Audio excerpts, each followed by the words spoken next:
Hello everyone, it's Dr. Trisha Gardner, and I'm back with another video where I'm going to go over 9 essential tips that you can use to stay positive during tough times. So if you're a poker player who's suffering through either a downswing or this current lockdown that we're on as I'm making this video, then I'm hoping that these tips can help you out. So with that being said, let's get into it. The first thing that I want to mention is that I think most of us can agree that positive thinking is important. It tends to make us feel better, be more productive, and reduces our stress. The problem is, as we all know only too well, our lives aren't always so rosy. Crises happen, whether it's on a personal level or it could be something more widespread, as I've already alluded to. The reality is that negative things, crises, downswings, etc., are a part of everyone's life. And that can definitely make it difficult to keep your spirits up. If you're struggling to stay positive and hopeful when going through some tough times, let's try following one or hopefully all of the following tips. First up, I want to advise you to not put your head in the sand. No matter what you're dealing with, ignoring it is rarely the answer. While ignoring problems might feel good in the short term, it will only serve to sap your long-term positivity. Plus, many of the other tips that I'm going to be going over are going to require that you acknowledge your circumstances first. Second, I want to remind you that this too shall pass. Whenever you're in the midst of a crisis, it's nearly impossible to keep things in perspective. That said, you need to recognize that your circumstances are temporary. I know when we're on a losing streak, it seems like we'll never win again, but that's simply not the case. Things might seem dire at the moment, but try your best to remember that this too shall pass. I want to encourage you to make a plan. One of the single best things that you can do to maintain positivity during tough times is to make a plan for how you're going to deal with whatever it is you're going through. When you focus on the solution rather than the problem, you will naturally feel more positive. You will feel like you are rising to the challenge. The fourth tip I have is for you to think about things that you're grateful for. And I know this might seem cliche, but there's a lot of research backing up the idea that gratitude is very important for overall good mental health. Even during great personal turmoil, you still have things that you can be grateful for. When things get tough, it's vital to remember that there is good in the world, and more importantly, in your own personal life. When you're struggling, take some time to list out the things in your life that you're grateful for. Number 5, I want to encourage you to reach out for support. Now, there's 2 ways that support can go. There is support in and there is support out.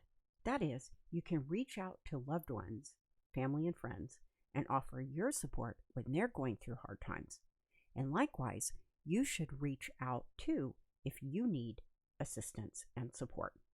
When things are dire, it's always reaffirming when people can pull together and help each other. So if you don't have a supportive group of friends and family, I strongly encourage you to do whatever it takes to find at least one person that you can count on and that you can provide that support for in return. It will pay off in dividends for you. All right, tip number 6 can be a fun one, and that is take a break. Sometimes our circumstances are so bad and negative that we're forced to think about our problems all the time. And that constant thinking and dwelling on the negatives can cause a lot of mental health problems. It's okay to take a break. You can take a break from the news, social media, and other people if they happen to be negative.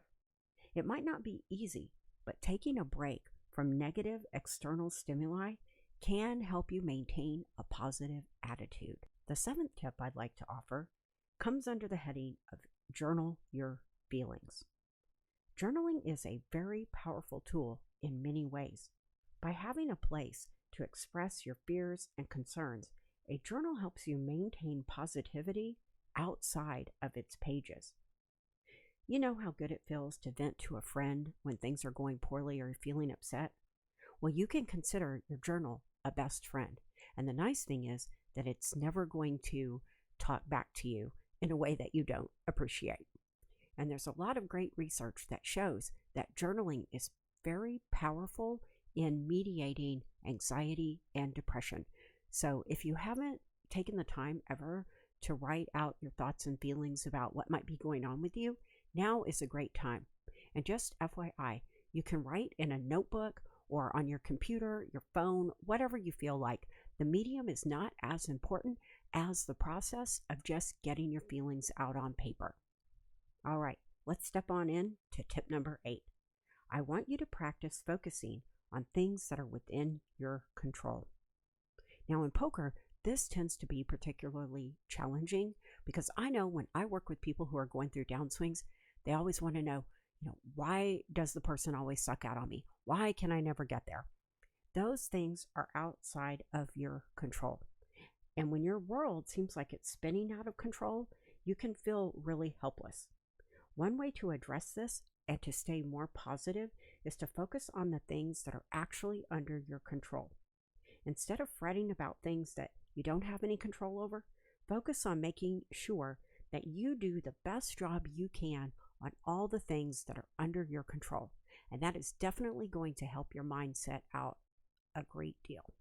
The final tip that I want to bring to your attention is that sometimes it's okay to embrace healthy distractions. Now, I know a lot of times distractions are the worst, and I'm always talking to people about maintaining focus and not getting distracted and, forgetting about multitasking.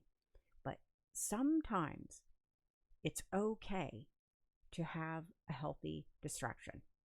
They're not all bad when you're struggling to stay positive during tough times. No matter how silly some of your favorite distractions might seem, you should embrace them if they bring you joy in tumultuous times.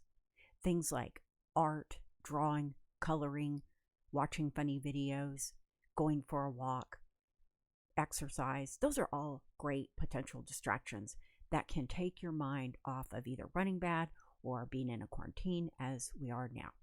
I've given you 9 really good tips that I hope that you'll implement, and I want to specify 3 actions that you can take, because listening to the tips is one thing, but implementing them is quite another. So action step number 1, write it out.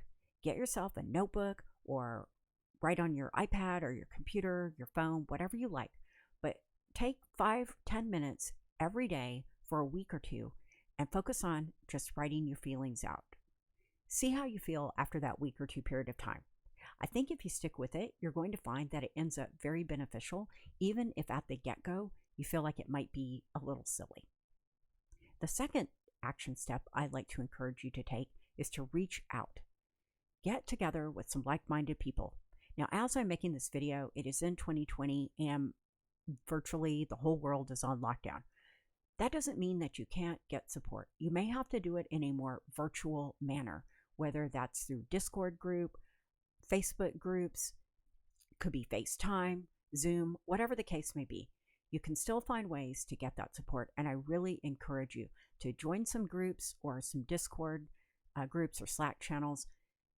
Just find a place where you can get some solid support. Now, tip number 3 is to make a plan.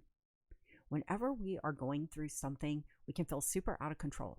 And if we just make a plan, and it can be a very small, simple plan where we set some goals and deadlines. Now, for example, while we're all at home, our plans might simply be around giving our day a little bit more structure. Maybe we want to make a plan to get in 5 minutes of meditation in the morning. That's a goal, and we can set a deadline. And we can say, I am going to make sure that I do my 5 minutes of meditation as soon as I've finished my morning coffee. Other sorts of plans might have to do with the study that you're going to do. And this will work well if you're in a downswing, as well as just killing some time during quarantine. Anything that you can do like that, where you make a plan and you literally check off what you've done, that is going to increase your positivity. So get after it. Make a plan for some of the things that you're going to do to either make your downswing better or to make this quarantine lockdown situation more pleasant to deal with. I think you'll find that it pays off in many ways.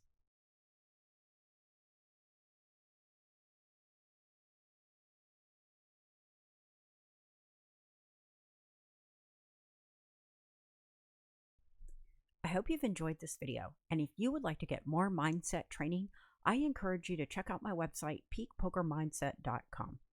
Don't forget to like this video and subscribe.